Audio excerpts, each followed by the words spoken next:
Hello प्यारे बच्चों, इस वीडियो में हम कक्षा 10 गणित अंशाल पेपर 2023 का सेट नंबर 4 देख रहे हैं। क्वेश्चन नंबर 21 तक हम पीछे के वीडियो में देख चुके हैं। इसमें आगे के प्रश्नों को हम देखेंगे, जिसमें हमारा प्रश्न संख्या 22 का क है कि किन्हीं 5 भागों को यहाँ हल करना है। कह दिया है कि द्विघात समीकरण 2x² आगे दे दिया है -4x + 3 = 0 का विविक्तीकर ज्ञात कीजिए। यानी विविक्तीकर d निकालना है और फिर मूलों की प्रकृति ज्ञात कीजिए। तो यहाँ हम आ जाएंगे, इसकी तुलना करेंगे। तो पहले आएंगे हल में क्या मिलेगा, इसकी हम तुलना कर लेंगे ax² + bx और +c = 0 से। तो a = 2 मिल जाएगा, a = 2, b = यहाँ से मिलेगा -4 और c बराबर हमें मिल जाएगा 3। तो हम आएंगे विविक्तीकर d बराबर होता है b² - 4ac। तो यहाँ बन जाएगा b का मान -4 का स्क्वायर होगा -4, a का मान 2 हो जाएगा और c का मान 3 मिलेगा। तो 4 चौक 16 बना, 4 दूनी 8 त्रिक 24 बन गया। तो घटाएंगे तो -8 आ जाएगा। 14 में से 6 घटाएंगे तो 8 आएगा, -8 मिल गया। चूँकि मूल माइनस में मिला, यहाँ लिखेंगे चूँकि d = -8 यानी माइनस वैल्यू आई, इसलिए समीकरण के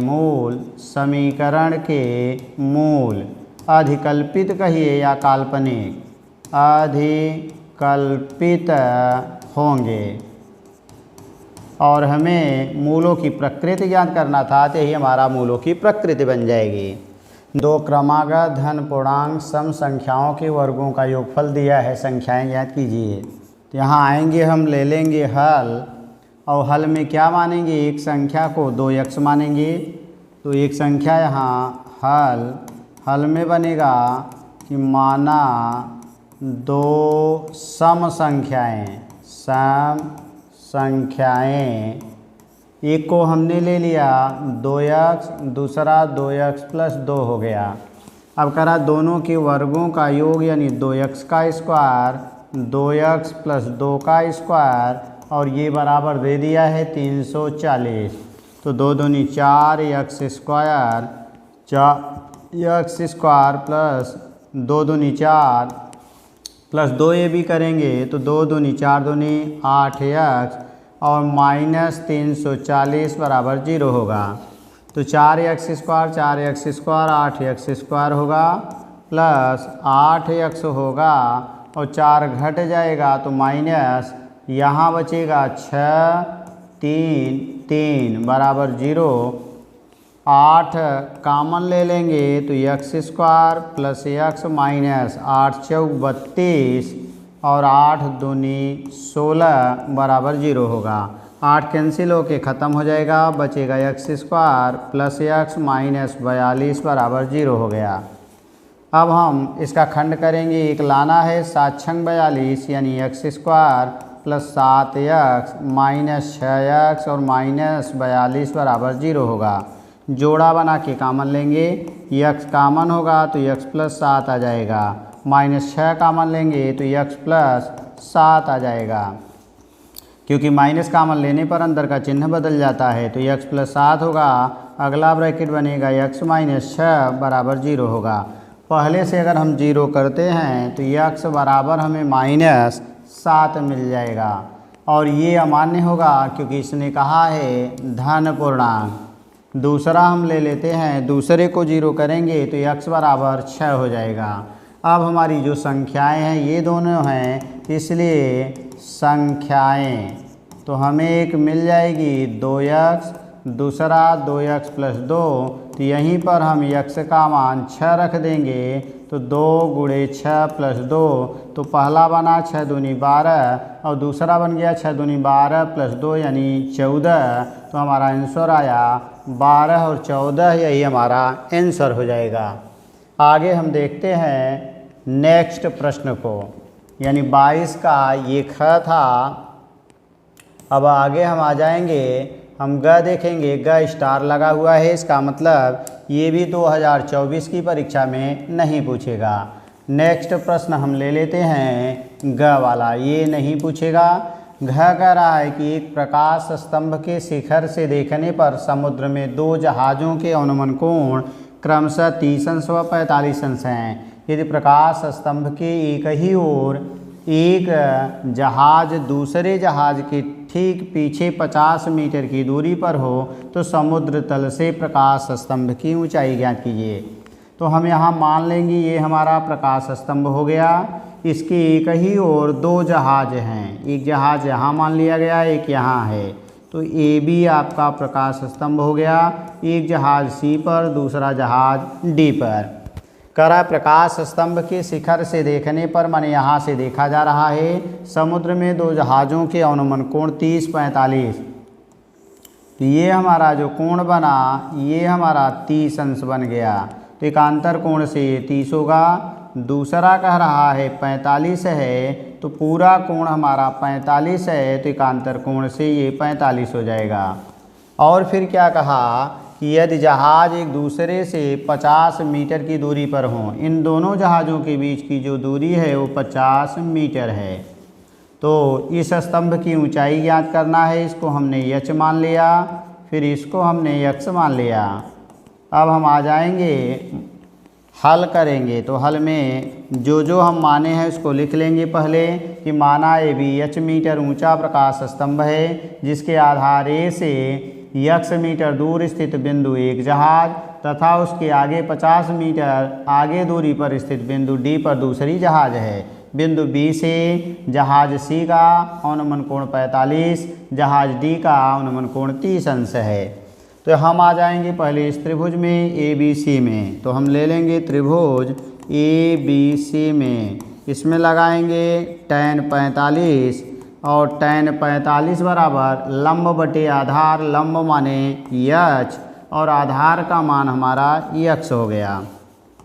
tan 45 का मान 1 होता है तो यच बटे यक्स होगा। तिर्यक गुणा कर देंगे तो यक्स बराबर यच हो जाएगा। समीकरण नंबर 1 बना लेंगे। अब हम पूरे त्रिभुज में आ जाएंगे, यानी त्रिभुज हमारा हो गया ए बी डी में। तो हमें क्या मिलेगा, tan 30 लगाएंगे तो हमारा बनेगा tan 30 बराबर लंब माने पूरी दूरी, आधार माने यक्स प्लस 50 हो जाएगा। यक्स प्लस 50 क्योंकि पूरे त्रिभुज में आधार पूरा है। और tan 30 का मान 1/3 बराबर यच बटे यक्स। यक्स का मान यच के बराबर है तो इसके स्थान पर भी हम यच लिख सकते हैं, प्लस 50 हो जाएगा। तिर्यक गुणा करेंगे तो यच प्लस 50 बराबर होगा 3 यच। ये जाएगा माइनस बनाएगा तो 50 बराबर 3 यच माइनस यच। दोनों में से यच कामन ले लेंगे तो 3 माइनस 1 बचेगा। अब आगे आ जाएंगे, इसका भाग दे देंगे। तो यहाँ हम आ जाते हैं तो हमें मिल क्या जाएगा, यच बराबर होगा 50 बटे 3 माइनस 1। अब हम 3 प्लस 1 से ऊपर नीचे गुणा करेंगे क्योंकि हमें हर का परिमेयकरण करना है। तो नीचे बना A minus B A plus B बराबर A square minus B square. 50 3 plus 1 ऊपर हो गया और नीचे A square minus B square यानी 3 का स्क्वायर। 3 में से 1 घटाएंगे 2 आएगा, 2 का भाग दे देंगे तो हमारा आंसर बनेगा 25 और ब्रैकेट में 3 प्लस 1 और यही हमारा आंसर हो जाएगा। आगे हम आते हैं, नेक्स्ट प्रश्न देखते हैं। तो नेक्स्ट प्रश्न में क्या मिलेगा, घ के बाद ये है अंग, निम्नलिखित सारणी से समांतर माध्य ज्ञात कीजिए। इससे हमें समांतर माध्य ज्ञात करना है। तो इसके लिए यहाँ दिया हुआ है 5 से कम, 10 से कम, फिर आगे है 15 से कम, इस तरह से दिया हुआ है। इसका मतलब है जो 5 से कम है वह 0 और यहाँ जाएंगे तो 0 और 5 लिखेंगे। फिर 10 से कम तो हम यहाँ 5 से 10 लिख देंगे। 10 से 15 होगा, फिर 15 से 20 बनेगा, 20 से 25 बनेगा, फिर 25 से 30 बन जाएगा, 30 से 35 बनेगा और 35 से 40 बन जाएगा। अब यहाँ आ जाएंगे तो जो यफ का मान होता है ये यफ का मान मिलेगा। अब यफ के मान में ध्यान देना है, ये कह रहा है 5 से कम यानी पहला वाला मान जो दिया है वैसे लिख लेंगे और 10 से कम का मतलब 0 से 10 के बीच में है तो ऊपर वाला घटाते जाएंगे। तो 10 में से 3 घटाएंगे तो 7 आएगा। फिर अगला आ जाएंगे 25 में से 10 घटाएंगे तो यहाँ 15 आएगा। फिर 29 में से 25 घटा देंगे तो यहाँ हमें 14 मिल जाएगा। फिर 65 में से 49 घटा देंगे, सॉरी 49 में से हमने इसको घटाया तो 9 में से 5 घटा दिए 4 आया, और 4 में से 2 घटा दिए तो 2 यानी 24 आया। 65 में से 49 को घटाएंगे तो 15 में से 9 6 15, और यहाँ पर 5 में से 4 घटा दिए तो 1 आया। इसमें से घटेगा तो 13 में से 5 घटाएंगे तो 8 बचेगा, और 7 यानी 6 में से 6 0 हो जाएगा।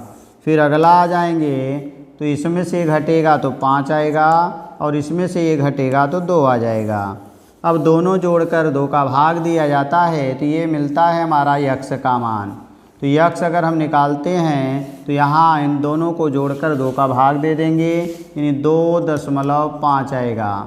फिर दोनों को जोड़कर 2 का भाग दे देंगे, 15 में 2 का यानी 7.5 होगा।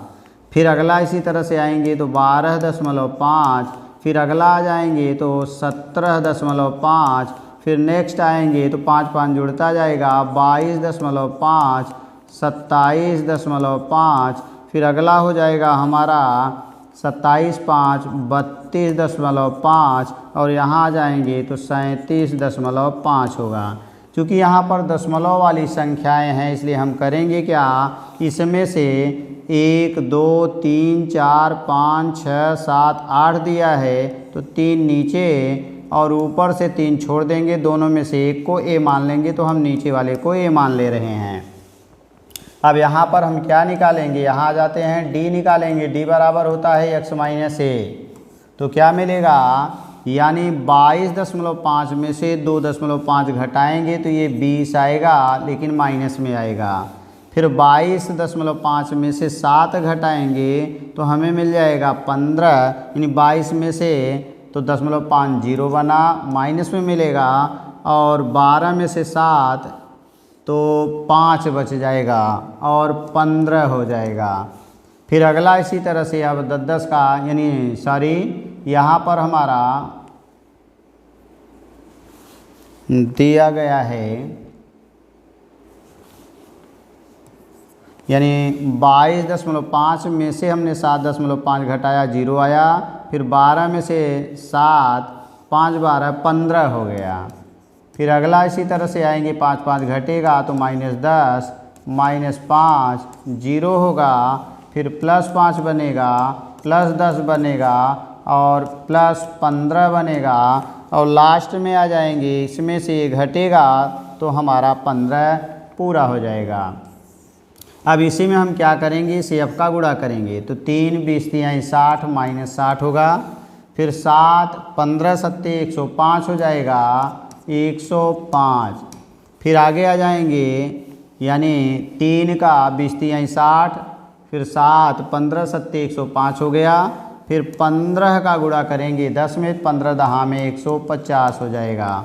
फिर नेक्स्ट आएंगे 24 का गुणा 5 में करेंगे तो 24 पंजे 120 बन जाएगा, अगला 0 होगा। फिर आगे आ जाएंगे नेक्स्ट 8 का गुणा हम 5 में करेंगे, 8 पछी 40 +40 बनेगा। फिर 5 का गुणा हम करेंगे 10 में तो 50 बन जाएगा। फिर 2 का गुणा हम करेंगे 15 में तो 15 दूना 30 बन जाएगा।